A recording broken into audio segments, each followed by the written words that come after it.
Welcome to another episode of the Architects of Destiny podcast. In this episode, Grandmother Mulara will be talking to us. Grandmother Mulara is a healer, teacher, musician, counsellor, executive coach, academic and consultant.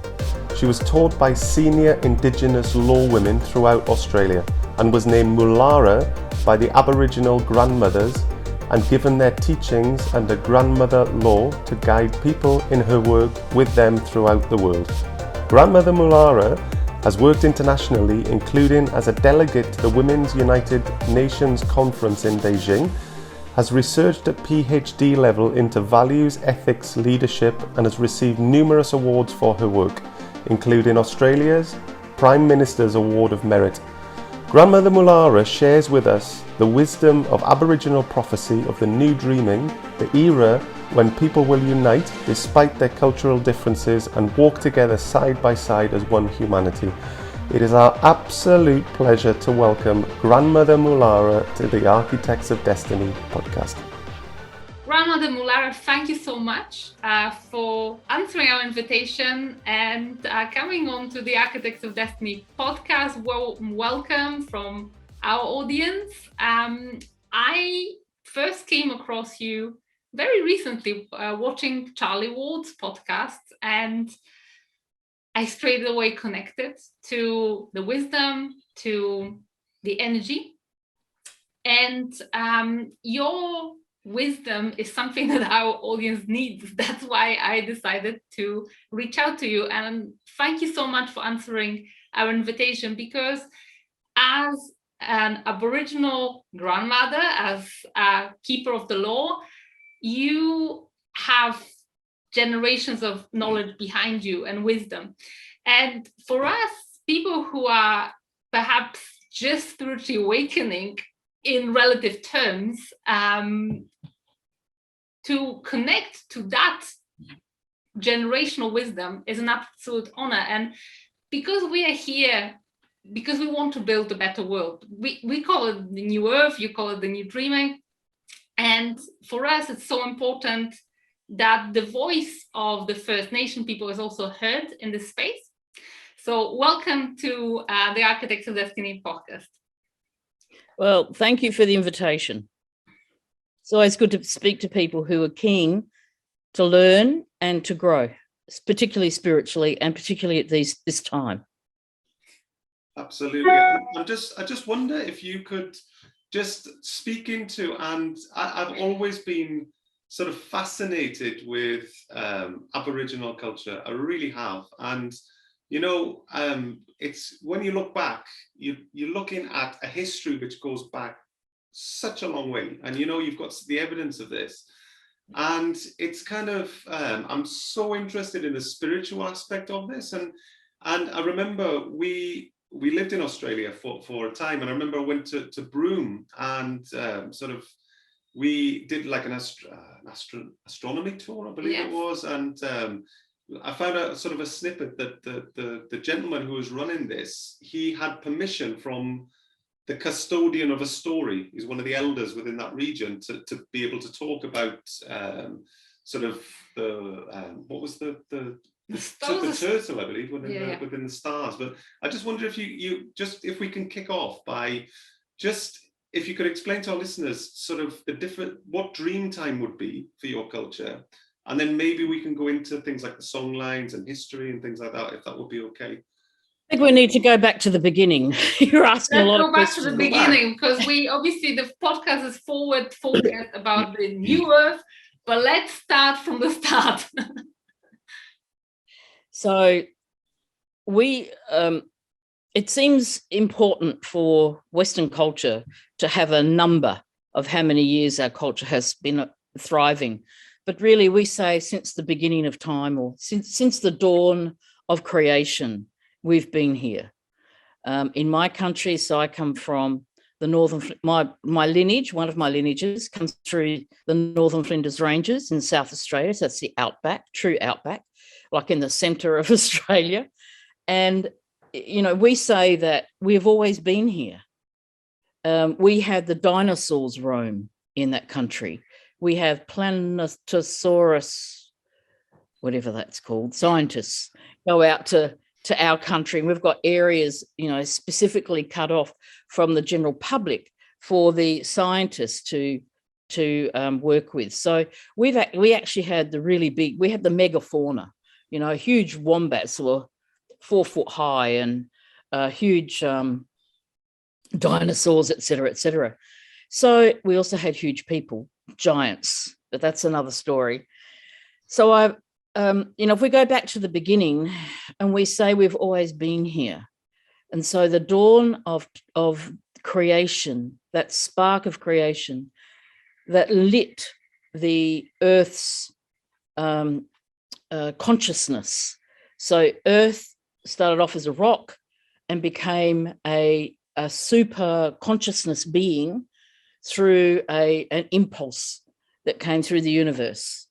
And then the impulse, did its work. And what we say is the dream time, this is the dream time, the time before time before time before time, in the beginning, where creation began. And so we have our creation stories across the continent.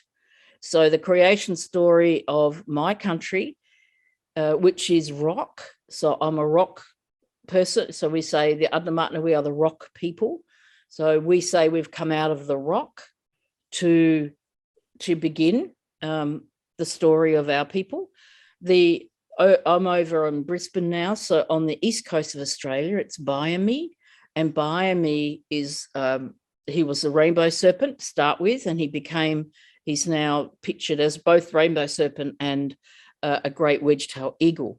And so he was responsible for the stories of him marrying Mother Earth, basically, that produced the children, but being the rainbow serpent, to travel across the country in the landscape and make the formations. So in our dream time space, it was about all of the creation stories. And now we say that's our dreaming. So our dreaming is what carries us into that field of consciousness. It's a super field. It's not 3D. It's much more interdimensional. So that's the dreaming. And my dreaming, my personal dreaming, is my personal songline, which is, I'll track back. It's a dreaming track. So my dreaming track, which I don't want to get confused because people like to hear about songlines, so we'll keep it to that. But okay, mine is the white whale. And my story goes through Western Australia, then goes up through my country. Doesn't matter that my country used to be underwater, but the white whale lives in the ocean, below the ocean. And so it comes through underneath country and then goes out 2 ways, north and towards Fraser Island, which is the white whale sand. So if you look at Fraser Island, upside down whale, and it's all white sand. Yeah. So that's part of our white whale dreaming. So we travel on our dreaming tracks. We can travel on them in the dreaming. So I'm assuming your audience is already kind of up with vibration and frequency. Yes, so we probably would call it the quantum field, or the unified consciousness. Yes. And so what would you say then? This is so fascinating, because so would you say then that the Aboriginal history through dream time has been kind of recorded within this field of consciousness by the Aboriginals over eons? Have I got that right, or am I on the right track with that? Or what do you mean by recorded? Well, you know what you were saying, the story. The story is there basically, and it kind of depicts the history from the creation all the way through, and that we're an oral storytelling. Okay. So we didn't record it. Okay. Except we passed it on. Okay. Through the generations. Okay. Well, so in relation to dream time, so does dream time then just does it refer to the storytelling, or is this a state of consciousness, would you say? Dreaming. I think we need to understand the difference between dreaming and dream time, right? Yes. The dream time is when everything was created. Right. And we're going through a new creation story. So we're actually going through a new dream time. So it's a perfect question to ask. And you're the only one that's asked it. So you're onto it. So the new dreaming is a new dream time. It is in the quantum field. Thank you for that help with translating into this consciousness, into this understanding in this world. Yeah, we're going through a new dream time because we're going through a new dream, a new earth being created through the expansion of the consciousness field. And that's creating a whole bunch of other things, even though our landscape hasn't changed, which is what our original Dreamtime stories were about. And the stories are in the landscape. You know, we would teach our kids about the landscape and what the landscape teaches us, and our totems being the flora and fauna, the trees, the plants, all sorts of things. And so we use that as our teaching of how things came into existence. So the new dream time is right now that all of us are co-creating a new future. And I'm calling it, and I've been told to call it, a new dreaming, so that we dream ourselves up into that field. Beautiful. Dreaming is a really strong it's a strong, powerful spiritual power of how we, the lessons we have in our life. And as a mob, as a tribe, our dreaming story is a very important story, because in it has both the story of creation, but also the story of how to live right way and how to keep everything alive, which is our mission. Do you see in the new dreaming, do you see this new world that we're stepping into where everybody's stepping forward as one together? Is that something that you foresee?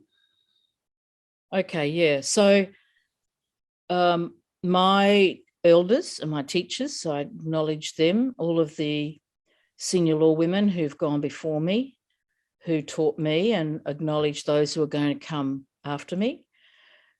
They taught me that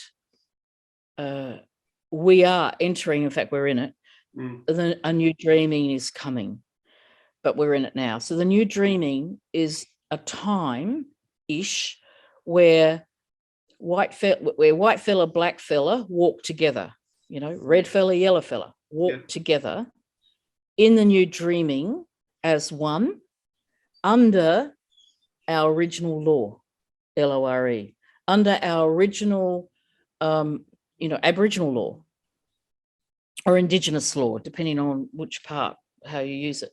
Here in the mainland, it's Aboriginal. And then we have the Torres Strait Islanders, who are also Indigenous, but not Aboriginal, different group of people. So that's why we say Aboriginal and Torres Strait Islanders. But an Indigenous would encompass both. But Aboriginal is my real authority, and it's about the whole mainland of Australia.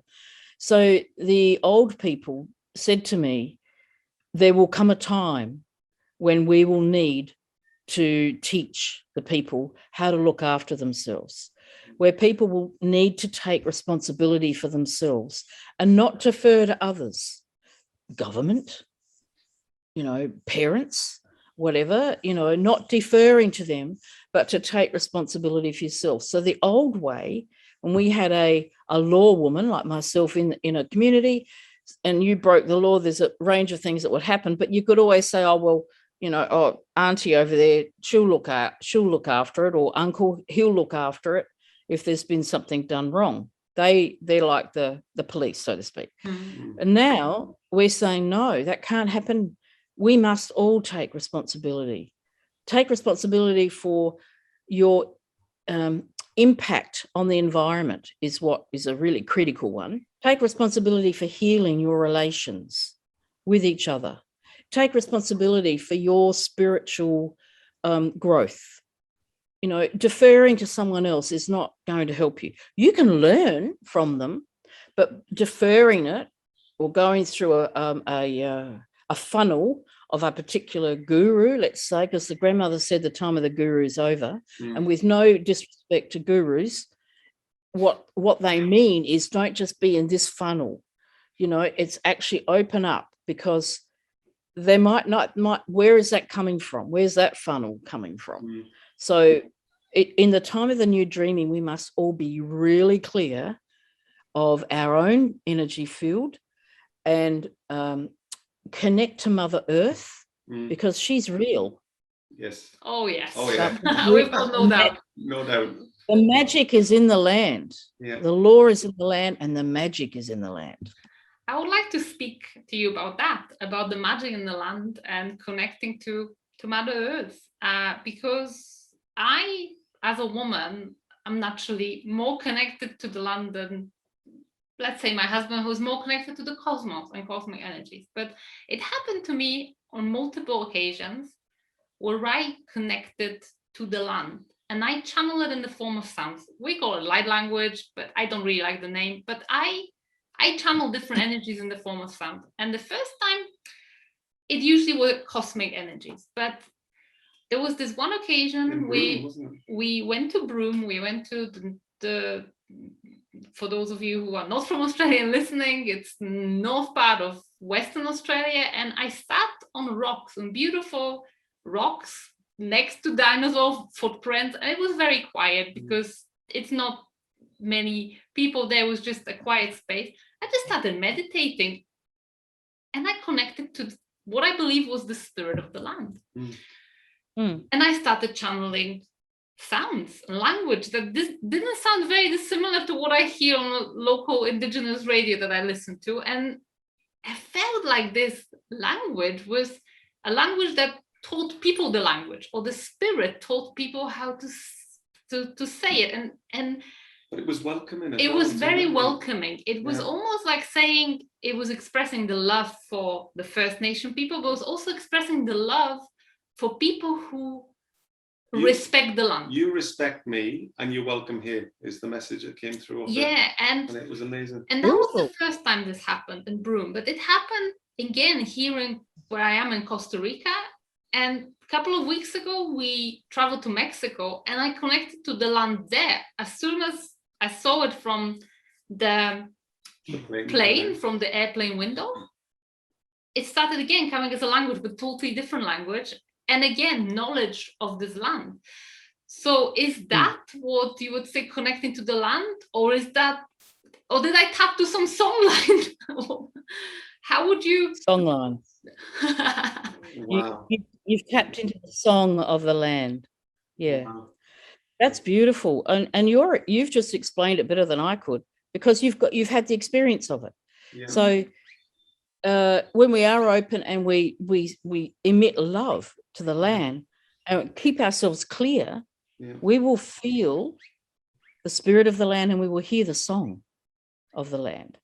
And in Australia, the whole land has been sung up. It's been sung for 80,000 years, just as a number, since forever. And we've sung it up and sung it up and sung it up. So it's been very loved. Always in the same place? Is it always sung up in the same lines, or is it just sent out in a grid or a net across the land? How's it done consciously? If you can say, I don't know if you can share or not. If you're not, move on. I'm not sure. A little bit of the questions are mixed for me, but what it was how we navigated across the country.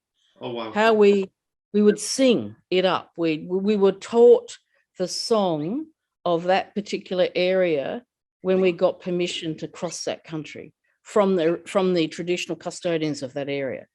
And then they knew that you would be safe and nothing would happen to you, because you were responsible. They were responsible for you should something happen to you.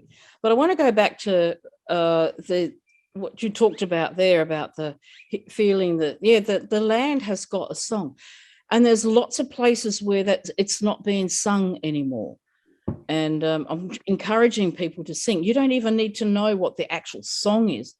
You'll feel, if you're in resonance with the land, you'll feel it. And you can hum it.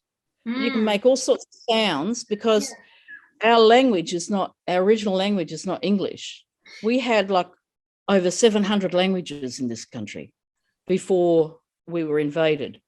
And so the language, it'll come if you're really open to hearing it. Now, the fact that you can feel it in other places, not Australia, is really interesting to me. I haven't heard others speak about that so much. So what I'm getting is that you're open to hearing, you're open to feel the spirit of the land and to hearing the song of the land. And of course, there is a song everywhere. So the song lines in Australia, we're aware of it, but they go all over the world. They extend. And it's not every song line that goes all over the world. The strong ones continue on. But there would have been people there a long time ago who would have sung. Yes. This is what we want to speak about as well to you, because so we traveled to Mexico a couple of weeks ago, and our whole move from Australia to Costa Rica was totally divinely guided. We just had this intuition that we need to come and work where we are. And it all started off a long time ago. So maybe a little bit of a backstory. Few years ago, when we first moved to Australia, I had this lucid dream experience. I was running a webinar in the middle of the night. I was still very much stuck in my, 3D. Hustle, grind 3D. But I was already meditating. I was already open. I was already trying to look after my mental health, etc. And this one time I was still mentally wired, but at the same time it was 3-4 a.m. So I fell into this weird state, which wasn't quite awake, wasn't quite a dream, because it was a dream where I was fully aware of everything. Time didn't run in this dream. And I was taken into this space, which I believe is like a 4th dimensional plane, where I met a spirit guide. I met this cosmic spirit guide. I know now that they were the Arcturians. And she gave me 4 instructions. She said, follow the grid. And at that time, I had no idea what the grid was. So follow the grid, follow the blue light, which blue light I know now is the Arcturian energy. And she showed me a special crystal that I can work with. And I'm Polish originally, so I never kind of, experienced spirit guides, but in this dream space, I ran her a bath and I fed her cacao and bread and butter. That's something that my grandmother would do as a hospitality sign. So, and then I awakened, and then I'm like, okay, I need to follow the grid. Where is the grid? What's the grid? So I started researching. Oh, and she also said, learn about sacred geometry, which again, I had no clue about. So it all kind of tied into this grid work. So I was thinking, okay, what is this grid? We're in Australia, the borders closed shortly after, so we couldn't travel anywhere. And I know that people travel to some spaces. So first thing that sprung to my mind, let's go to Uluru. This is definitely where the grid of the earth is going to be alive. Let's go. And on our way there, it was quite funny. We lived then in Adelaide, because we lived all over Australia, but we then lived in Adelaide. We were driving north to the Northern Territory, and every few kilometers there's a sign saying grid, which means the grid for the cattle, but for us it was like follow the grid. Okay. And it took us all the way there. And so we connected. And as soon as we arrived, we could feel the energy. And we weren't even that spiritually open back then. We were only just starting. And everything accelerated for us from then. So probably, again, we tapped into your song lines. But then what happened afterwards was, after a couple of years in Australia, where we healed so much, we shedded so much trauma and discovered so many things about ourselves, we were called to move to Costa Rica. And then to travel to Mexico. And as soon as we came to land in Mexico, we could feel the energy of the land there. And then we tapped into Mayan civilization. So I believe that there was a lot of civilizations that did have similar knowledge and were very consciously awakened, but somehow it isn't no more. So my question is, as people, and our listeners are from all over the world, they may not even be in Australia, they're in America and in Europe. And obviously in Australia, you've got this continuous long tradition of singing to the land, of loving the land, of continuing this. But some of our listeners and watchers will be in places where there is no continuous conscious culture. It kind of went away. How can they help rebuild that planetary grid, or how can they kind of, sing into that land? What can we do? First of all, there are many grids in the earth, all right? So some are stronger than others. The consciousness grid in the earth is the crystalline grid. Right? That's the one that your listeners could be working with.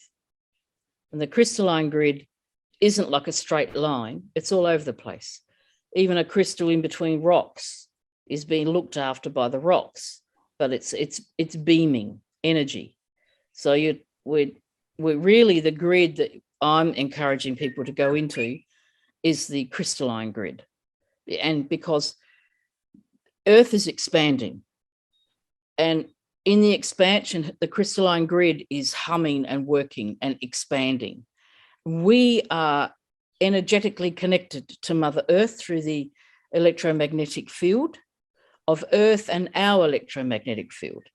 So if we connect to the consciousness grid of Earth, you'll find that you will expand more successfully. You'll have less psychic fog, and you'll have more clarity in your life and more clarity about the direction where we're heading. So the grid to connect into is the crystalline grid. So there are other grids. I look after a grid point in Australia, which you would have passed on your way up north from Adelaide. Flinders. And in the Flinders, yeah. We've actually had quite Wilpena Pound, it was amazing when we went there. Sensational. Yeah, we had another big revelation when we were in Wilpena Pound. We climbed the mountain, but we probably have been through a few of your points and grids. Sorry to interrupt. So you're looking after the grid around that area, but does it extend further north, or what area are you covering? Oh my word.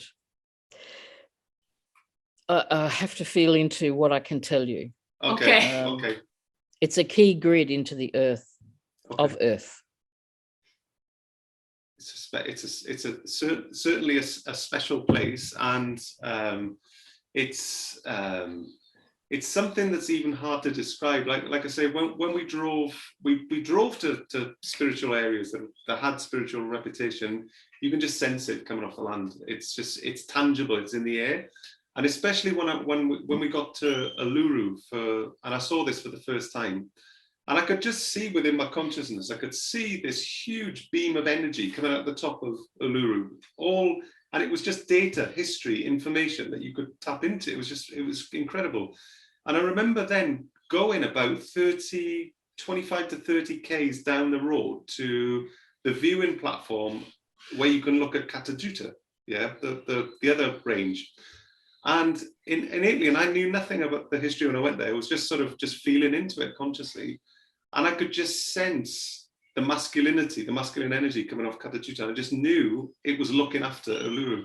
And Uluru was female, and you had and it almost seemed like it was guardians. The rocks were guardians looking after. And again, it was just for anybody who gets the privilege, who hasn't been there, who if you get the honor and the privilege of going there, I would recommend this to anybody, because it is just sensational. And it's again in relation to I suppose the main chakra point, I guess, is in Uluru, and I know you've got the line which sweeps down across the Flinders Ranges, but there's so many other special places in Australia. If you can tell us a little bit, how do these smaller grids work into the global grid? Maybe, without revealing any secrets that may not be revealed, but just in general, how do this play? Because there's this there's this crystalline grid of the earth. What about the smaller grids? There are major and minor points of energy. The one that I look after goes all over. I've got 22 song lines that come out of the grid point I look after, which is grid point 44 on the Becker Becca, I can't remember the other name, that where they mapped all of the major points. Yes. But look, people get confused. They think that ley lines are song lines, and they're not. Ley lines don't have any energy in them. Ley lines are just a line that people have drawn across certain things. What it is actually song lines. They're different because the song lines are connected to the telluric grid. The telluric grid is the natural electric grid of Earth. Think Tesla. It's that energy, and it's positive and negative charge. But that's not what this. That's a teaching, a whole teaching thing. What you really want to know. So I'm just giving you enough information to be able to work with it without putting more on top of it, and you haven't been through initiation and haven't been, in proper relationship with me and the earth and the teachings that come through me and all of that as a guardian. So I'm just explaining what you can work with so that you can connect into that. Interesting that your vision of the Arcturian was correct from my perspective, that you've been given, there's a crystal, so work with the crystal grid, the crystalline grid, and the colors are beautiful colors. That blue, you can see I like blue.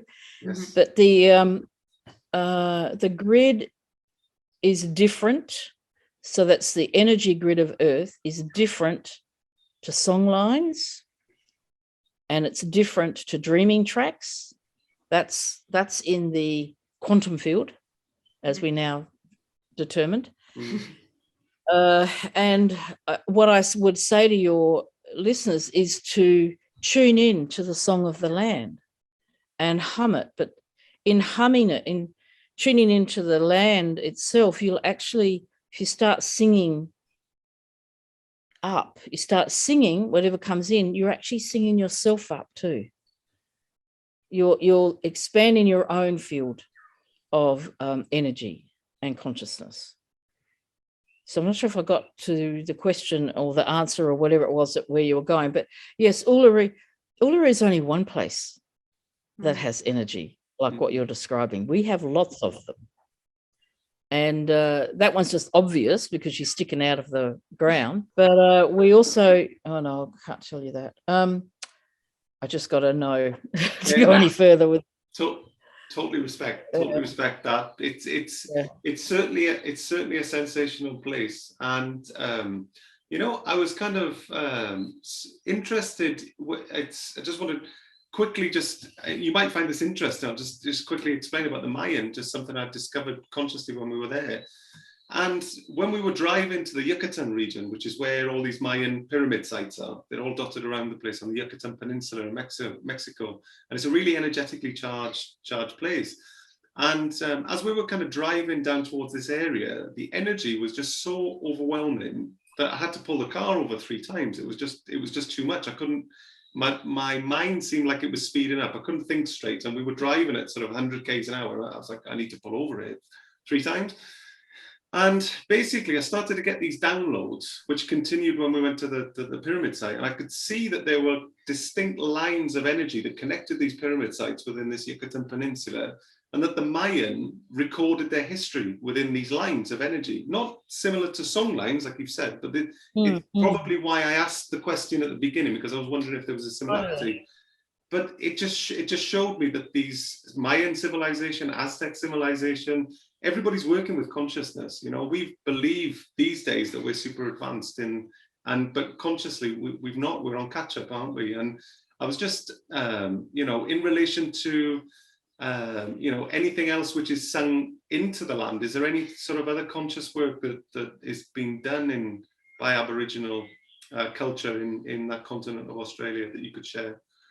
Well, you have to appreciate that, colonization has really affected our peoples.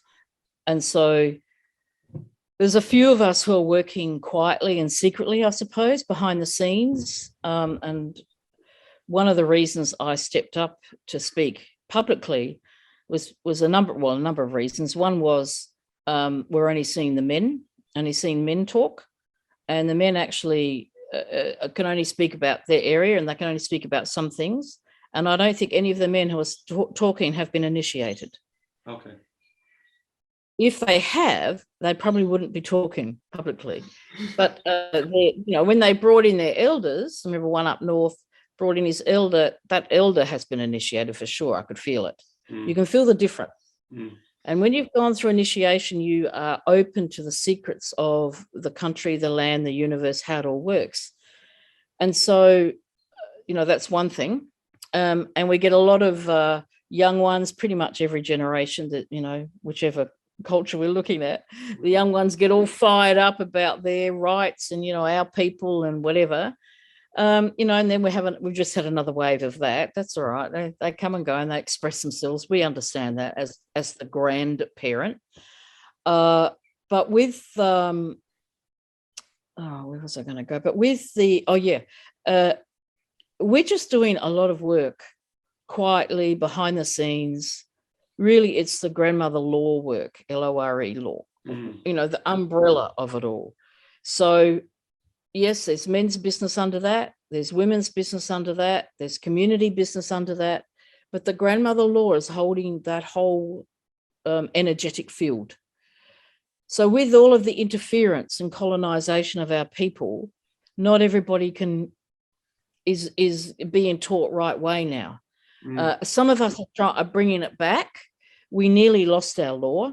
And I can see now why the old people secretly recruited me and others, because they could tell that we were going to be able to walk now into this new dreaming, holding with integrity the law.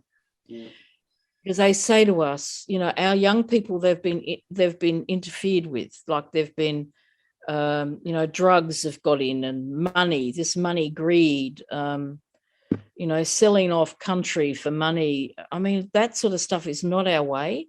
No. And there was a lot of trouble, and elders not being treated with respect. So even culturally, our law was breaking down. And so what they did, because we've all got to pass it on, you see, I've got to pass it on. What was passed to me is not mine to keep. I must also pass it on. And so I've had to grow people up to be able to receive those teachings at the higher level, so that they will be passed on to the next generations. So we're at a crossroad here, and this is why the new dreaming, why the prophecy of the new dreaming is that we must now carry it forward, and it feels very strong to do that. So to bring a woman's voice into the public, I felt was very important from an Aboriginal perspective of this country, because this country, it's got to happen here first. Yeah. All the Indigenous people around the world, mine included, know that if it hasn't happened in Australia, it won't be happening. Just like when I opened the grid point, just after the 21-12-12 timing, when everybody was lined up energetically around the world, my law teacher said, right now, the grid point's ready to be open, because it had been hidden. And so I opened it in the equinox after that, where there was a quarter turn and everything was in place, and boom, up she went. And then once that happened, it's like a pebble in a pond. You get the ripple effect. Yes. And so that ripple effect went out through those song lines, those main song lines, out around the world. And elders in the other countries picked it up, and then they did their thing to bring in that started to bring in the new energies. So there's a lot going on that you don't know about and people don't know about, but we just get on with it because it's our responsibility. I have a spiritual responsibility for the people and the land here, and I take that responsibility seriously. I can't go wrong. If I go wrong, if I tell a lie, if I do something wrong way, I get smacked by the universe. The grandmothers come in and smack me. I'm not going to be doing that. But I do it to others if they've done it wrong. I can assure you, I hold a very strong energy, as you've picked up. Yeah. And that, I could never have known that I'd be doing this at this time in my life. but here I am, and I'm just following one foot in front of the other. There's no manual for, what do I do next? But what I did see 2 years ago, I saw this whole pandemic. I saw what was really behind it. I saw how it was going to play out, and I thought, people aren't going to be that stupid. Oh my goodness, was I ever wrong? Yeah. I can't believe it. What are you not understanding about this whole drama? This is a hoax. Yeah. Anyway, I could see it all happening. But the other thing I saw that's now happening in Australia, I also saw that the federal government here, the Morrison government, would collapse, and there would be a social revolution in Australia. And I thought, oh my goodness, how the hell is that ever going to happen? Yeah. It's happening. Yes. It's happening. They've all been served.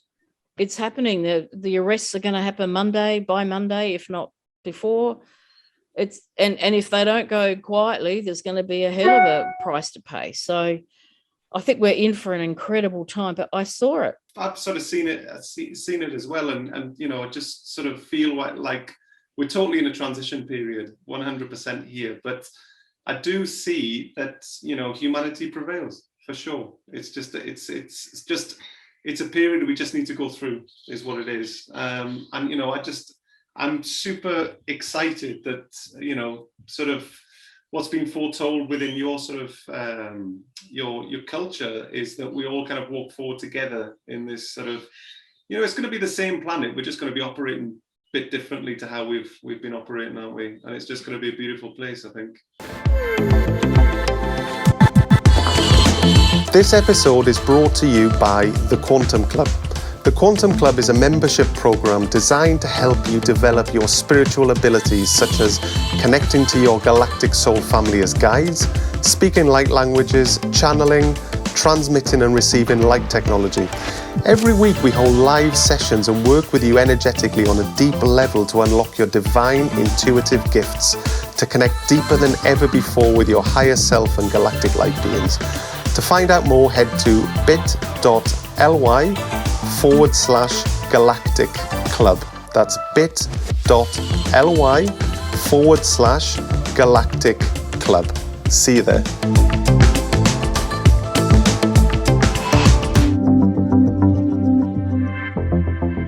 What's going to happen is that all of the false illusion is going to drop away, and the truth will be revealed.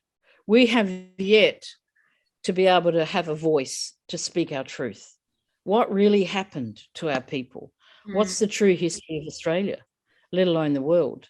Yeah. And we're on the edge of that coming through. And I think that when everyone really is in the same boat now, when we all realize how we've been duped, how we'd been tricked. Yeah. I mean, Aboriginal people knew we'd been tricked.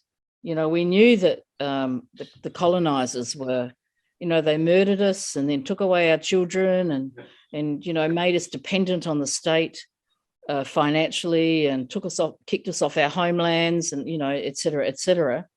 We're still here, but we have had trauma, and that trauma runs right through generation after generation, and it's very difficult to deal with. But I am here to give people hope, because I can see a future where we will walk together, where there will be great respect for our law and our people, where our people can feel proud again, and not have to be in conflict, but to be proud and to walk in alignment with their spiritual truth, with what they carry from the ancestors, and walk together with those who've chosen Australia as their home. So what we say is that those who've migrated to Australia, you've all come home. At one stage or another, we say that you're all Aboriginal. This is what I've been taught. We say we've all been Aboriginal, and you've lost your way and been hidden and, been taken here, there and everywhere. Those who feel the call to country, who feel the call to come to Australia, no matter what your background, your culture, your beliefs, we say you've come home. And the most important thing right now, I think, for this to really be an amazing time is if we could have a proper welcome to country for everyone, everywhere on this land. And I think that time, I can see that it's a possibility. I can see a lot of campfires being lit, whereas when the invasion came, a lot of our campfires were finished, which meant our people were moved or killed or whatever. I can see campfires opening again. And those campfires are like sacred fires lit all around the country. And that around that fire will be the traditional custodians welcoming proper way everyone to this country. And that has a really, I've got goosebumps telling you that. It has a really strong power to be welcomed properly to country. You feel it's your place too. And so it is. We certainly said when we came to Costa Rica that you know, at some point in the future, should things settle down, we believe that they will, but when things settle down, that we would, under different circumstances, we'd absolutely love to go back to Australia. We felt very welcome by the land, but we didn't feel very welcome by the government, by the system. No. So two very different things, though, you know, energetically, that's the thing. And it's the connection, you can't even put it into words, is when you connect with that place, when you connect with that land, it's just, like I say, it's just something which just sort of takes hold in the heart, really, energetically. And it's a beautiful, beautiful thing. And, you know, it should be available to everyone. You know, the First Nations people here have had so much taken from them. Yeah. That they, you know, but you can't take the land. It is here.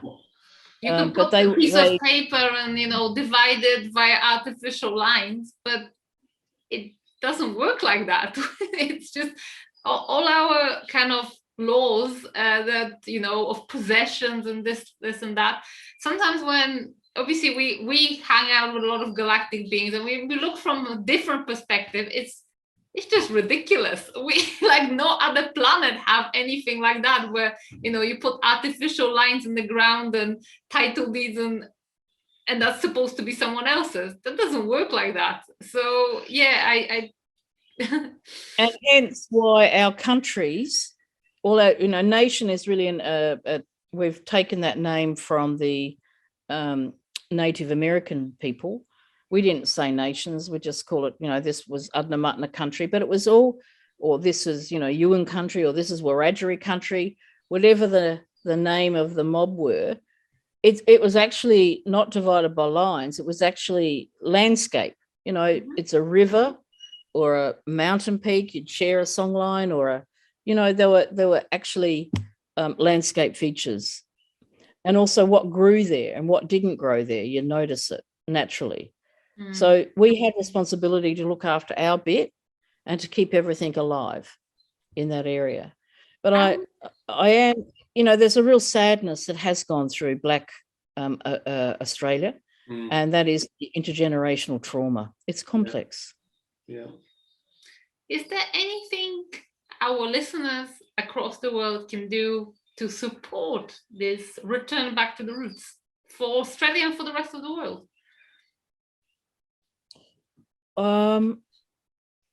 You mean for Indigenous people here or everywhere? Well, you said that if it doesn't start in Australia, we're not going to have the rest. It's going to start with you. Okay. So how can Good point. Thank you for listening. Yeah, you know, have your heart open. And what I would say is connect to the heart of Australia in the land. So you're already doing that. You've picked up the song or the spirit of the land, and a bit of a song's coming through. Stay open and connected to that. And, you know, hone in to Uluru, if you like. It's a good centerpiece for people to hone into. The Mitjulu people who live there have been, you know, really suppressed as well. We've all been suppressed. What we could do is ask the world to send vibrant energy through the crystalline grid and send it to the heart of Australia. I know that the New Age spiritual movement talk about chakras of the earth, or the Uluru being a chakra of the earth. Maybe that's true. I don't know. I've not got that wisdom. That's not sitting with me. That's coming from somewhere else. What I do know is that it's a wonderful center point that's important to all of us people. It has a great representation of our struggle, our land, our country, our people. The color of it is really, you can see there, the color of the land is really essential to us, the red land. So use that as a symbol of feeling open in your heart to that place, for sure. And I think that will help us to gain the strength that we need to overcome the complex intergenerational trauma that I see our people walking around with. I didn't have that myself, although I've got a little bit of it through my mother, but I've had to do a lot of work at healing that. Yeah. We've all got a personal songline. Healing our own personal songline is important as well. But connect to the earth, connect through the earth into the crystalline grid. So a part of the healing process, though, is as a person is being heard, right? And it's making sure that Aboriginal people have a voice and that they're heard, because it's one thing overcoming, like I say, your inter sort of generational trauma and things that you've been through, and the wounding, the pain, etc. But being heard is a big part of that. And Aboriginal culture, truth telling.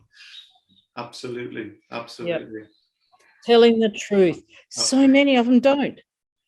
So many of my own mob don't tell the truth. They lie, they steal, take drugs. It's in every culture, eh?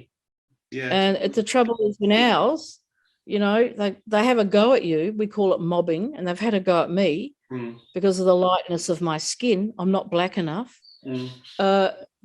And so that they'll mob you, and it goes right through social media. I've been terribly defamed in my time, but I've been defamed by the people that I caught out who are corrupt and who are now been rounded up and are going through a legal process for justice. And in our justice is our healing. So we need healing. We need a voice. We need justice. And we need to heal. And I think that we can all heal together. I really hold that light. I hold that vision that all of us can heal together. And it won't take much for our mob to kind of get over that. Yeah. But you're right. We need a voice. Because, and again, when we talk about forgiveness, it's not, forgiveness is the biggest act of self. It's the most beautifully selfish thing we can ever do, because it's never about the other person. It's always about us. It's always about never being shackled to the past. And actually, do you know what? I'm not going to be controlled by the past. I'm actually moving on with my life. I'm moving on to better days, and I've been heard. And we talk about it from a perspective of helping people heal personal traumas, that being heard is the first step, that release of emotions that often comes up. But I suppose it's the same on a nation level, or on a country level, that we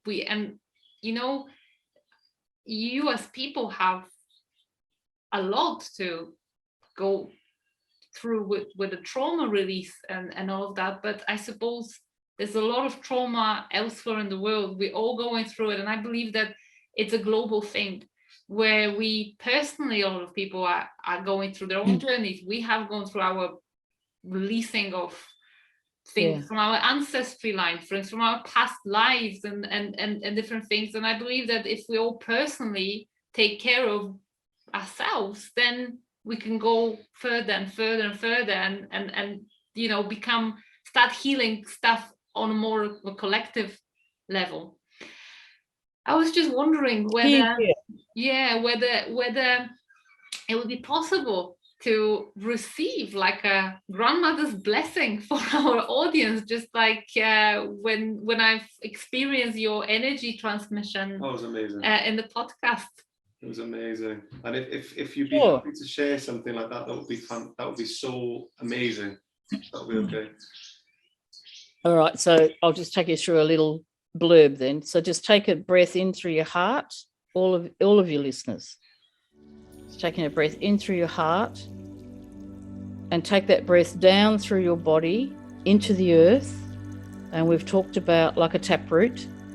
We've talked about the crystalline grid. So try and go into the crystalline grid. Going into the earth. And just go in, and you will come across a beautiful energy in the earth. It shifts when you hit the crystalline grid. And then take in, it's like a shimmer, a gossamer energy. Really strong light. Could be any colour, but exquisite in its energy. I particularly get a quartz colour, a clear quartz colour, but it could be any colour. And then taking a breath from there, up through your body, into your heart, and then breathing out through the top of your head to the furthest point of light that you can see with your inner eye. Going up, out, still connected to the crystalline grid, and you're now strengthening, connecting to the light. This is a golden light. And now breathing in from there into your heart and expand as you release.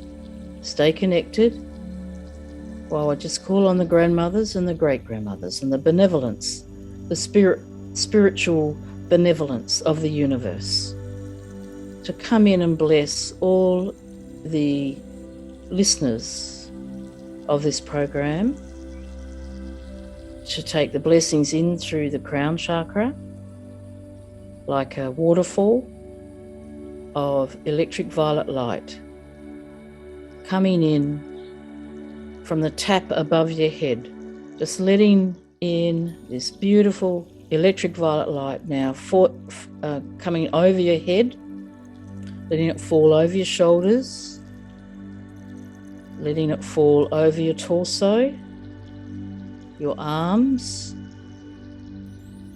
letting it fall over your waist, your hips,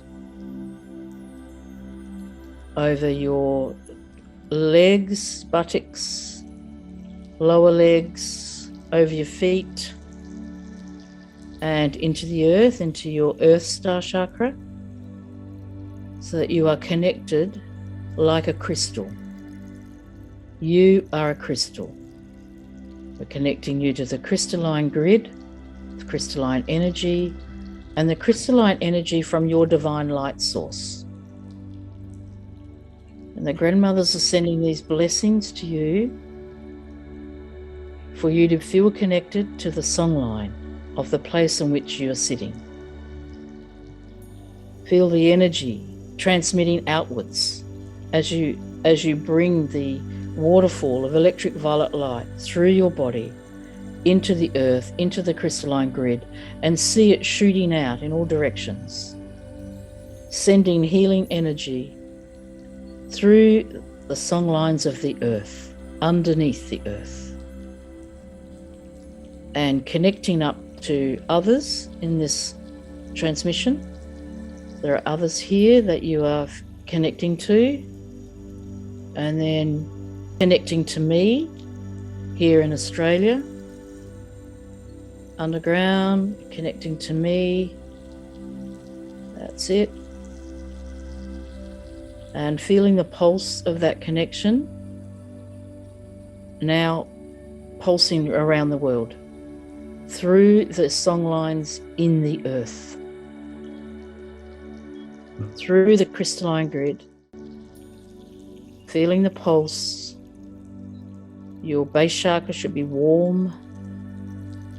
And now breathing up the pulse yourself through your body and back to your light, your divine light source.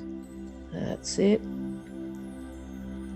Feeling at one with above and below and within.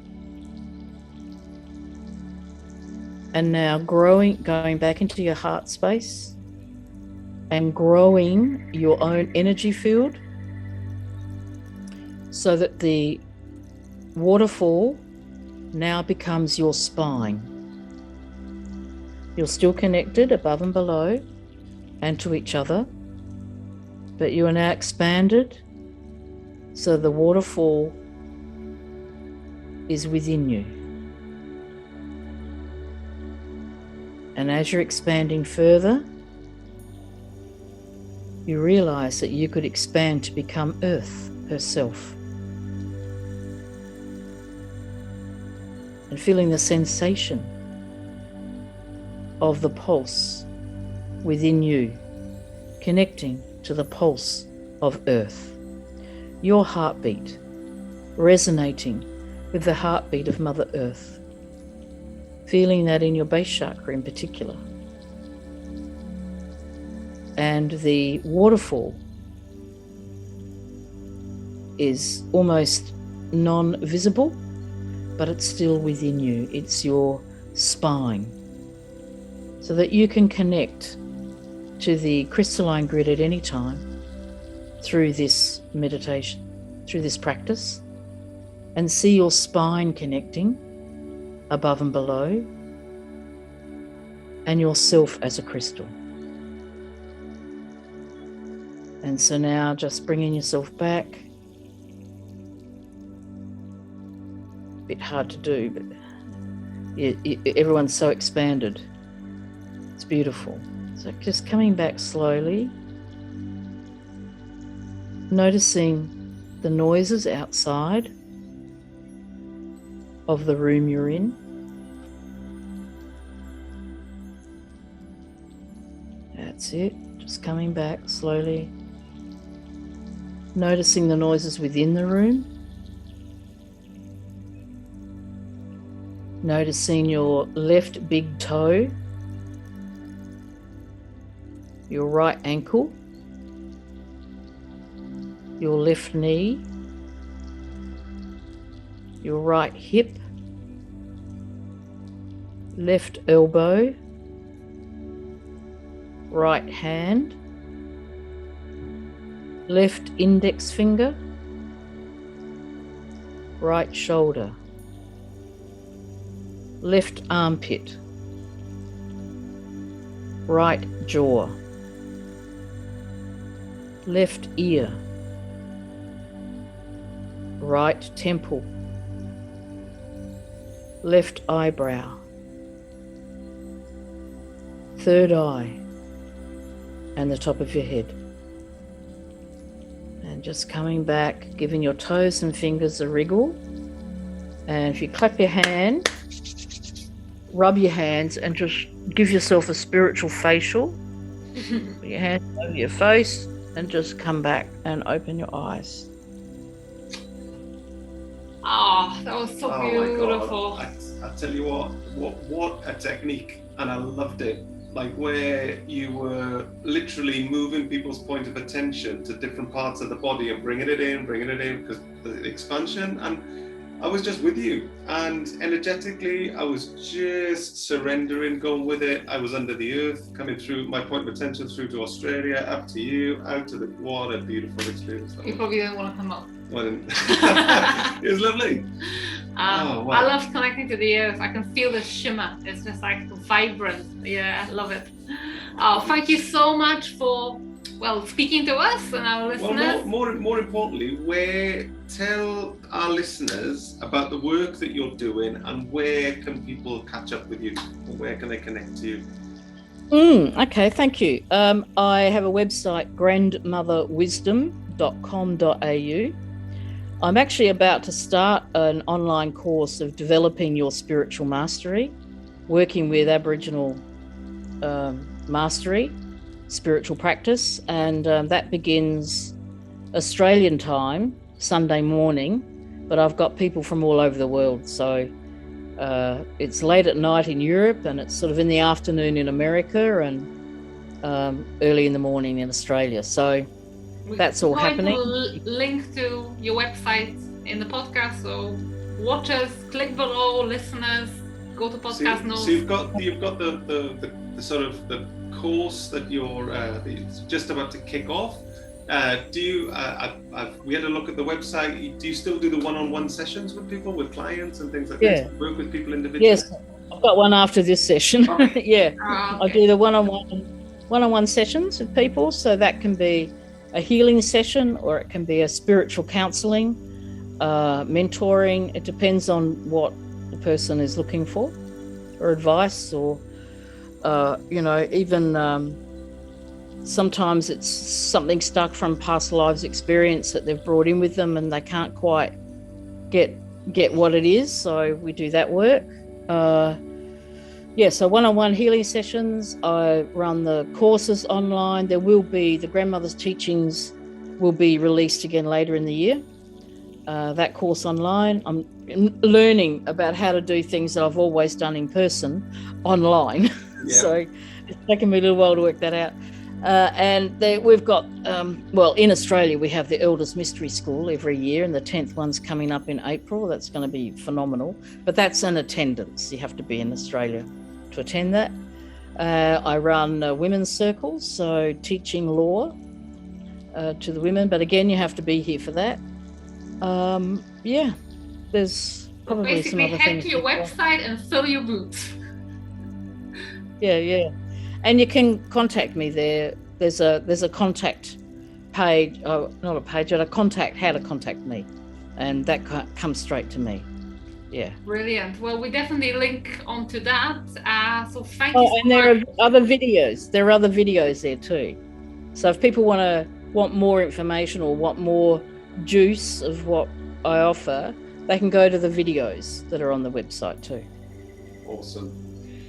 So, thank you for both speaking to us and also for this beautiful immersion or transmission. Not sure what to call it, but it was incredible. For all of you listeners, just head to Grandmother Mulara's website. The link will be in the podcast notes and also on our website, so you can find out more about the grandmother's wisdom. Yeah, and the energy